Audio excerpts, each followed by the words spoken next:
Hello! Welcome back to my channel. Kamusta kayong lahat? So, itong reading na to ay collective. Paalala lang din, hindi lahat ay makaka-resonate sa reading na to. So, take what resonate and leave what doesn't. So, ibig sabihin, kung hindi ka naka-resonate at hindi na-pick up yung energy mo, ibig sabihin hindi para sa yung reading na to. So, tingnan natin kung magre-reach out ba yung person mo at ano yung nararamdaman niya ngayon.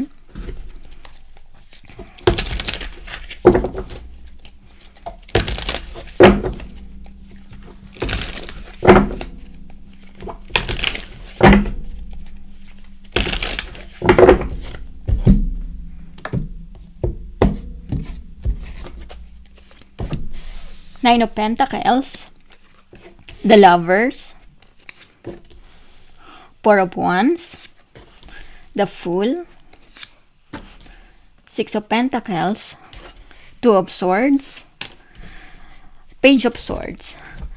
So nakikita ko dito, possible na na-involve itong person mo sa iba, maaring nagkaroon ng third party dito, or yung iba naman dito, bigla na lang hindi nagparamdam yung taong to. So nakikita ko, madalas kang i-stalk ng taong to sa social media. Kaya lang, ayaw ng taong to na malaman mo kung ano yung nararamdaman niya ngayon.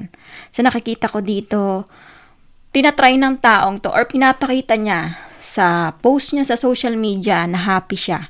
Pero deep inside, sa nakikita ko dito, hindi happy yung taong to. Dahil nga, pinapakita niya lang sa'yo na okay na siya, nag-move on na siya, masaya na siya sa buhay niya ngayon, tama yung naging decision niya. Pero sa nakikita ko dito, nahihirapan pa rin yung taong to dahil hindi niya pa rin alam or hindi niya pa sigurado itong decision na pinasukan niya.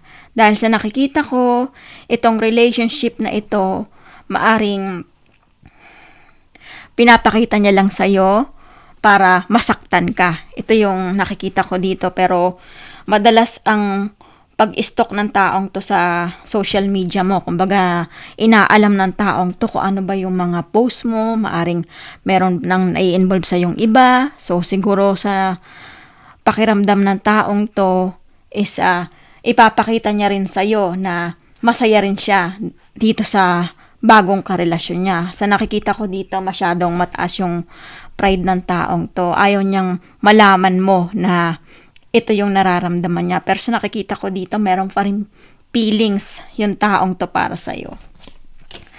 Six of Wands, sa nakikita ko rin dito,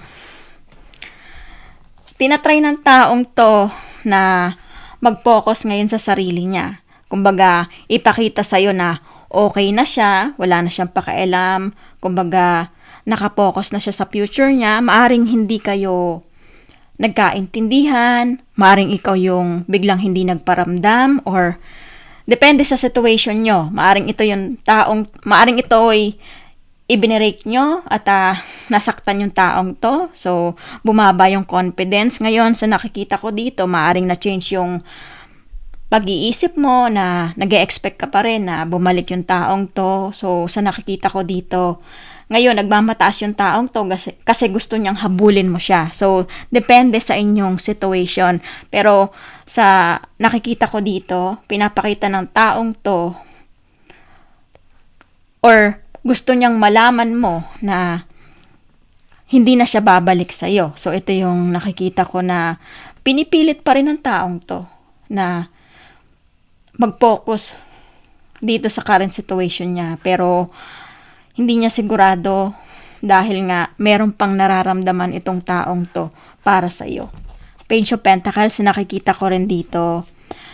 Tinatry mo mag-focus na ngayon sa sarili mo. Ito yung sinasabi dito. Kaya lang, may mga time na napapaisip ka pa rin dahil nga maaring marami na kayong plano ng taong to. Yung iba nag-expect na maaring magpakasal kayo or kumbaga marami na kayong pinalano and hindi natuloy dahil nga yung ginawa ng taong to, maaring binitray kayo or paulit-ulit na niloko kayo ng taong to hanggang sa napagod na kayo. Ito yung nakikita ko na ayaw mo nang bumalik pa sa ganitong sitwasyon or maramdaman na paulit-ulit kang umiyak sa taong to. Pero maaring ikaw yung nakipaghiwalay at ngayon, itong taong to nagmamataas. So, ito yung nakikita kong situation na ayaw mo na rin naman na maghabol dahil nga iniisip mo na hindi worth it ng time mo kung maghahabol ka dito sa taong to. So, tingnan natin kung ano ba yung nararamdaman niya ngayon. Three of Swords, na nakikita ko dito, nasasaktan pa rin yung taong to hanggang ngayon. Itong nakikita mo sa social media or maaring mga sinasabi sa'yo ng kaibigan mo na happy na siya sa karelasyon niya, hindi ito totoo. Dahil sa nakikita ko dito, hanggang ngayon, hindi ka pa rin kayang i-let go ng taong to. At nasasaktan pa rin siya dito sa ginawa mong pag-ignore or kumbaga, maaring hindi mo na talaga ito binigyan pa ng pagkakataon na mag-explain sa'yo. Kumbaga, maraming beses mo nang binigyan ng pagkakataon yung taong to. And sa nakita ko, hindi na worth it pa ng time mo na magsayang ka dito sa isang ganitong situation. Kumbaga, paulit-ulit na lang. Pagod ka na. So, ito yung nakikita ko na nasasaktan yung taong to eh. Hindi niya kayang harapin ka dahil wala siyang lakas ng loob. Ayaw niyang malaman mo na meron pa rin siyang nararamdaman para sa'yo. Pinapakita niya lang na okay na ang lahat at lalong pinapataas ng taong to yung pride niya. So, tingnan natin kung ano ba yung ma-advise sa'yo dito. Kung tama ba na kontakin mo or makipag-usap ka sa taong to. Queen of Wands, na nakikita ko dito, kung meron ka pa rin nararamdaman para sa taong to at nandun ka pa rin sa process ng pag-healing, sa nakikita ko dito, itry mo muna na mag-move on at kalimutan yung taong to or kumbaga hindi mo na muna intindihin dahil sa nakikita ko dito, magmamataas yung taong to at pag nag-message ka sa kanya, handa yung taong to kung ano yung sasabihin niya sa'yo. Kumbaga meron na siyang long paragraph na isesend sa'yo kung ano man yung i-message mo sa kanya. So sa nakikita ko dito, very sharp yung mga sasabihin ng taong to na masasaktan ka emotionally. So sa nakikita ko, hindi mo kailangan na kumontak sa taong to. Kumbaga maging grounded ka ngayon sa emosyon mo. Huwag mong ipakita sa taong to na meron ka ring nararamdaman, kagaya ng ginagawa niya ngayon dahil ayaw niyang malaman mo na ito yung situation niya.